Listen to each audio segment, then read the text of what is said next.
Hello दोस्तों, फिर से स्वागत है आपका जीके प्राइम 2.0 में। तो आज हम आपके लिए लेकर आ चुके हैं 40 बेहद इंपॉर्टेंट प्रश्न जो आपके सभी कॉम्पिटिटिव एग्जाम के लिए इंपॉर्टेंट है। तो बिना देरी के शुरू करते हैं। पहला प्रश्न है कि भारतीय संविधान के किस अनुच्छेद में संविधान की सर्वोच्चता का सिद्धांत निहित है? तो इसका जो बिल्कुल सही आंसर हो जाएगा वो हो जाएगा दोस्तों हमारा ए यानी कि अनुच्छेद 13 में। ठीक है। इसके बाद देखते हैं अगला प्रश्न है कि भारत में पहली बार जनगणना के आंकड़ों का उपयोग योजना निर्माण में कब किया गया? तो इसका जो बिल्कुल सही आंसर हो जाएगा वो हो जाएगा हमारा सन 1961 में, यानी 20 का बिल्कुल सही आंसर हो जाएगा। इसके बाद अगला प्रश्न है कि किस भारतीय नदी को जैव विविधता की दृष्टि से सबसे समृद्ध माना जाता है? तो इसका बिल्कुल सही आंसर हो जाएगा वो हो जाएगा दोस्तों हमारा ब्रह्मपुत्रा को। ठीक है। यानी भी इसका बिल्कुल सही आंसर हो जाएगा। इसके बाद देखते हैं अगला प्रश्न है कि हड़प्पा स्थल की खोज सर्वप्रथम किसने की थी? तो इसका जो बिल्कुल सही आंसर हो जाएगा वो हो जाएगा दोस्तों हमारा बी यानी कि दयाराम साहनी ने। ठीक है। इसके बाद देखते हैं अगला प्रश्न है कि इंसुलिन हार्मोन का स्राव किस कोशिका से होता है? तो इसका जो बिल्कुल सही आंसर हो जाएगा वो हो जाएगा हमारा बी यानी कि बीटा कोशिका से। ठीक है। इसके बाद देखते हैं अगला प्रश्न दे रखा है कि भारतीय संसद की पहली संयुक्त बैठक कब हुई थी? तो इसका जो बिल्कुल सही आंसर हो जाएगा वो हो जाएगा हमारा सी यानी कि 1952 में। ठीक है।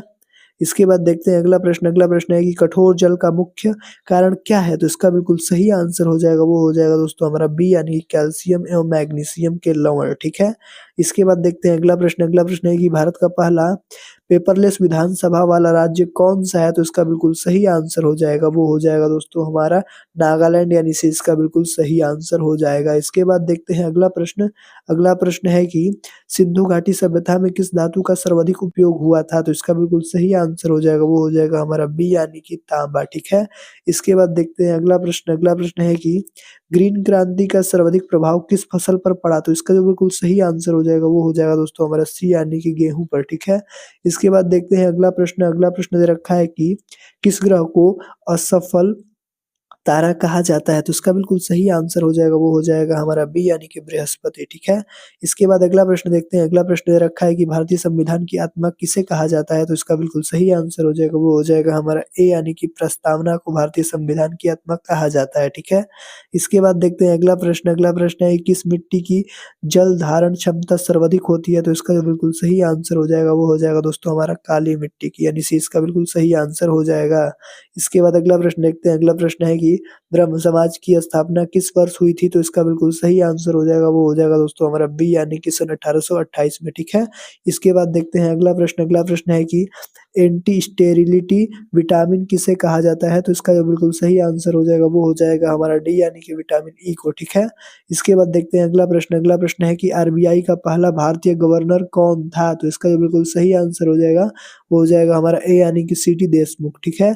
इसके बाद देखते हैं अगला प्रश्न दोस्तों। अगला प्रश्न हमारा दे रखा है कि कुचिपुड़ी नृत्य शैली किस राज्य से संबंधित है? तो इसका जो बिल्कुल सही आंसर हो जाएगा वो हो जाएगा दोस्तों हमारा आंध्र प्रदेश, यानी भी इसका बिल्कुल सही आंसर हो जाएगा।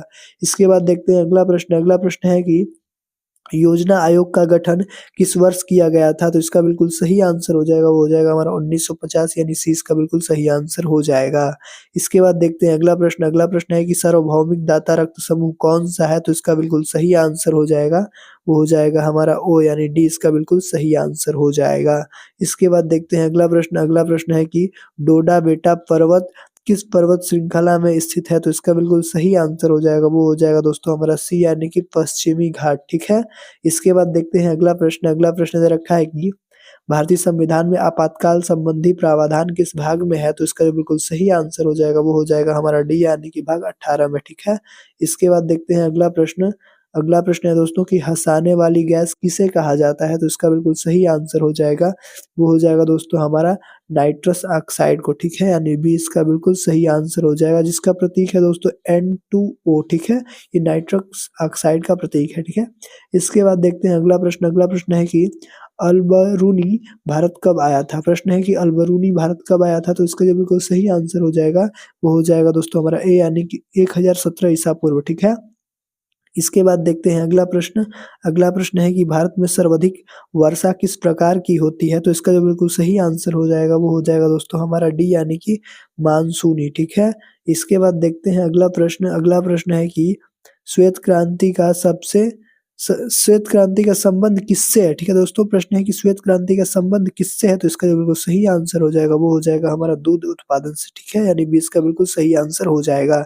इसके बाद अगला प्रश्न रखा है कि लोकटक झील किस राज्य में स्थित है? तो इसका बिल्कुल सही आंसर हो जाएगा वो हो जाएगा दोस्तों हमारा मणिपुर में, ठीक है?